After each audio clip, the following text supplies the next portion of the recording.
بسم الله الرحمن الرحيم. لعن الذين كفروا من بني إسرائيل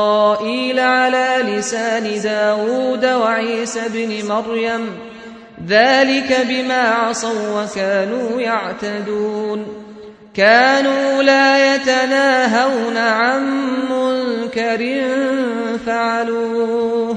لبئس ما كانوا يفعلون ترى كثيرا منهم يتولون الذين كفروا لبئس ما قدمت لهم أنفسهم أن سخط الله عليهم وفي العذاب هم خالدون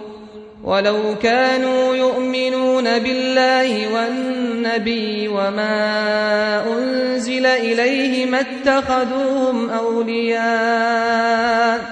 ولكن كثيرا منهم فاسقون لتجدن أشد الناس عداوة للذين آمنوا اليهود والذين أشركوا ولتجدن أقربهم مودة للذين آمنوا الذين قالوا إنا نصارى ذلك بأن منهم قسيسين ورهبانا وأنهم لا يستكبرون.